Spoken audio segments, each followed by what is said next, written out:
आणि Iran America युद्धाचा भारताला मोठा फटका बसतोय। सलग 6व्या दिवशी इंधनाच्या किमतीमध्ये वाढ झाली। याच इंधन दरवाढीबद्दल पुणेकरांच्या काय भावना आहेत ते जाणून घेतल्यात आमचे प्रतिनिधी प्रीतम पुरोहित यांनी। अमेरिका इराण युद्धाचा परिणाम संपूर्ण देशावर जरी असला तरी याचा सर्वात जास्त फटका भारताला बसताना दिसत आहे। कारण भारतात सलग 10व्या दिवशी तिसऱ्यांदा जी आहे ती इंधन वाढ झालेली आहे। पेट्रोलचे दर आज 88 पैशांनी वाढून जवळपास 109 रुपये प्रति लिटर झालेले। डिझेलच्या बाबतीत तेच झालेलं आहे, गॅसच्या बाबतीत तेच झालेलं आहे। फळे भालेपाच्या सगळ्या मागण्या, या सगळ्या महागाईवरती पंतप्रधान नरेंद्र मोदींनी काही दिवसांपूर्वी सार्वजनिक वाहतूक व्यवस्थेचा वापर करा, वर्क फ्रॉम होम करा, शक्य असेल तरच जा, त्याचबरोबर सोनं खरेदी देखील कमी करा, प्रदेश प्रवास टाळा, या सर्व गोष्टी सांगितलेल्या आहेत। या ठिकाणी आम्हाला मोदींना एवढंच सांगायचं की तुमचे जे आसरे होतं तुम्ही इथे पेट्रोल पंपावर लावत होता ना, ते आता लावून दाखवा।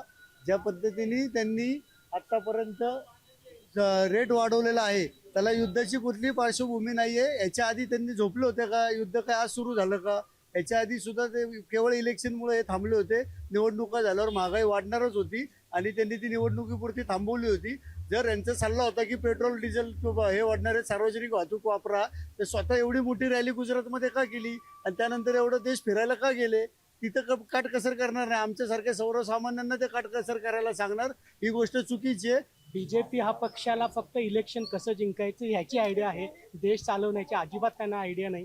काहीतरी खोटे आश्वासने द्यायची आणि लोकांना येड्यात काढायचं आणि आपल्याला पाहिजे ते घडून घ्यायचं, एवढंच त्यांना चांगल्या प्रकारे माहिती आहे। त्यांना काही जमत नाही, फसवणूक झाली ना आपल्यासारख्या सामान्य लोकांची। काय केलं काय आमच्यासाठी सामान्य लोकांसाठी? खोटी आश्वासनं बस। कॅमेरामन दीप सह मी प्रीतम पुरोहित, जय महाराष्ट्र पुणे।